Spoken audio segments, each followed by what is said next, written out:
Hello बच्चों, मेरे class में आप सभी का हार्दिक स्वागत है। बच्चों, हम लोग कबीरदास जी के दोहे को पढ़ रहे हैं। कबीरदास जी के दोहे से संबंधित बहुत से वीडियो आपको मेरे चैनल पर मिल जाएंगे और उन सभी वीडियो का लिंक डिस्क्रिप्शन बॉक्स में दे दिया गया है। तो जिन बच्चों ने अभी तक उस वीडियो को नहीं देखा है तो डिस्क्रिप्शन बॉक्स में जाकर लिंक को क्लिक करके पूरे वीडियो को अच्छी तरह से देखें और पूरे दोहे के अर्थ को अच्छी तरह से समझें। तो आज मैं कबीरदास जी के जिस दोहे की व्याख्या को प्रस्तुत करने वाली हूँ उसे मैं सबसे पहले पढ़कर सुनाती हूँ, फिर इसके कठिन शब्द के अर्थ को बताने के बाद ही प्रसंग, पंक्ति की व्याख्या और इसका विशेष समझा दिया जाएगा। तीरथ गए से एक फल, संत मिले फल चार, सतगुरु मिले अनेक फल, कहे कबीर विचार। तो अब चलिए कठिन शब्द के अर्थ को देख लें। शब्दार्थ तीरथ, तीरथ का अर्थ क्या है? पवित्र या पुण्य स्थान। फल यानी परिणाम, लाभ। संत कहा गया सज्जन को और सदगुरु अर्थात सच्चा गुरु। अब इस दोहे का प्रसंग समझते हैं। इस दोहे में कबीरदास जी ने सदगुरु की महिमा के बारे में बताया है। तो यहाँ पर कबीरदास जी ने बतलाया है कि यदि आपको सच्चा गुरु मिल जाए तो आपके जीवन का उद्धार हो जाता है, आप भव सागर को पार कर जाते हैं। इससे बड़ा पुण्य और क्या हो सकता है। तो चलिए देखते हैं इस दोहे का अर्थ। तीरथ गए से एक फल, एक फल, फल का अर्थ हुआ लाभ। जैसे हम लोग कहते हैं ना, फल का अर्थ है परिणाम, यानी आपको क्या मिला।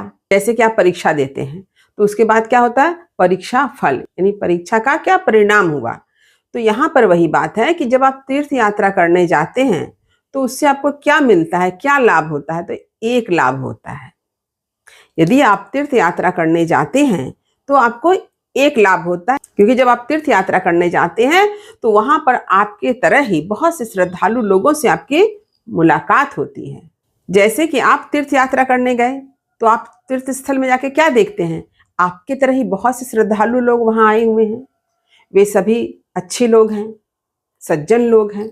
यही लाभ है आपके लिए कि अच्छे लोगों से आपकी मुलाकात होती है, आप उसके संगत में आते हैं, आप उन लोगों के संगत में पढ़ते हैं, यानी आपको सत्संग मिलता है। यह आपका लाभ है। संत मिले फल चार, और जब आपको सज्जन पुरुष मिलते हैं, यानी जब आपका सत्संग होता है तो उससे आपको क्या मिलता है? चार प्रकार के लाभ मिलते हैं। अर्थ, धर्म, काम, मोक्ष। ये चार फल आपको मिलते हैं, यानी चार तरह का लाभ आपको मिलता है। यानी जब आप तीर्थ यात्रा करने जाते हैं तो वहां पर आपके तरह ही बहुत से श्रद्धालु लोगों से आपकी मुलाकात होती है। वे सभी संत हैं।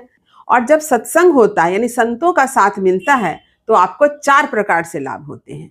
आपको अर्थ, धर्म, काम, मोक्ष की प्राप्ति होती है। परंतु सतगुरु मिले अनेक फल। यदि आपको सदगुरु की प्राप्ति होती है, यदि आपको अच्छा सदगुरु मिल जाता है, तो फिर एक फल और चार फल की प्राप्ति नहीं होती है, आपको अनेक फल की प्राप्ति होती है। अनंत लाभ प्राप्त होते हैं। क्यों लाभ प्राप्त होते हैं? क्योंकि सदगुरु की महिमा अनंत, अनंत किया उपकार। क्योंकि सदगुरु की जो महिमा है वह तो अनंत है। जैसे आसमान अनंत है, ठीक उसी तरह से सच्चे गुरु की जो महिमा है उसका बखान करना तो संभव ही नहीं है। सदगुरु तो ईश्वर से भी महान होते हैं। गुरु है बड़े गोविंद ते, मन में देख विचार। यह किसने कहा है? कबीरदास जी ने कहा है। कबीरदास जी ने गुरु को ईश्वर से भी बड़ा माना है। तो यदि आपको सच्चा गुरु मिल जाए तो अब आपको क्या चाहिए? वे तो आपके अज्ञानता, अंधकार से भरे हृदय में ज्ञान का प्रकाश फैला देते हैं, आपके ज्ञान चक्षु को खोल देते हैं। जिस ज्ञान के प्रकाश में आप लगातार आगे बढ़ते हुए परम तत्व को प्राप्त करते हैं, इस ज्ञान के आलोक में आप परमात्मा को प्राप्त करते हैं। तो सदगुरु की महिमा इतनी अधिक है कि इसका बखान करना भी संभव नहीं है। आप किसी भी सच्चे गुरु की महिमा का बखान नहीं कर सकते हैं, क्योंकि कबीरदास जी ने कहा है कि यदि संसार की समस्त जंगल की लकड़ियों को कलम बना दिया जाए, संसार की समस्त जो समुद्र के जल हैं उसको अगर स्याही बना दिया जाए और समस्त धरती को अगर कागज बना दिया जाए, तो भी सदगुरु की महिमा का बखान लिखना संभव नहीं है। तो सदगुरु का महत्व इतना ज्यादा है कहे कबीर विचार। कबीरदास जी यह कहना चाहते हैं कि यदि आप तीर्थ करने जाते हैं, तीर्थ स्थानों में जाते हैं, तो क्या लाभ होता है? वहां पर आपकी मुलाकात श्रद्धालुओं से होती है, आपका सत्संग होता है, और जब आप संत लोगों से मिलते हैं तो आपको 4 प्रकार के फल की प्राप्ति होती है, यानी 4 लाभ प्राप्त होता है, अर्थ, धर्म, काम, मोक्ष। परंतु जब आपको एक सच्चे गुरु की प्राप्ति होती है, तब आप उसके लाभ को तो गिन ही नहीं सकते हैं। वह तो अनंत है, असीमित है, उसका बखान किया ही नहीं जा सकता है, क्योंकि सदगुरु की महिमा का ही बखान करना संभव नहीं है। तो उनके द्वारा किए गए उपकार का बखान आप कैसे करेंगे?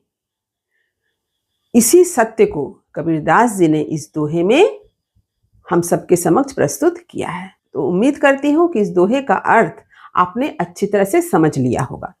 इस दोहे में सदगुरु की महिमा का बखान है, सदगुरु की महिमा के बारे में बतलाया गया है, उनके महत्व को समझाया गया है। अब इसके विशेष की बारी।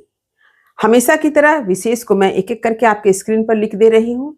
इसे आप अपने कॉपी में लिखें, इसे समझें और इसके बाद याद कर लें, क्योंकि जब भी किसी दोहे की व्याख्या आपको लिखनी होगी तो प्रसंग के साथ साथ विशेष भी लिखना जरूरी है। तो उम्मीद है कि इस दोहे के अर्थ को समझने में आपको जरा भी दिक्कत नहीं हुई होगी, और यदि दिक्कत होती है तो मुझे कमेंट करें, वीडियो को लाइक करें और सभी पढ़ने वाले विद्यार्थियों में शेयर करना ना भूलें। और जो बच्चे मेरे चैनल पर नए हैं वे चैनल को सब्सक्राइब जरूर कर लें, ताकि हर नई वीडियो का नोटिफिकेशन आपको समय समय पर मिल सके।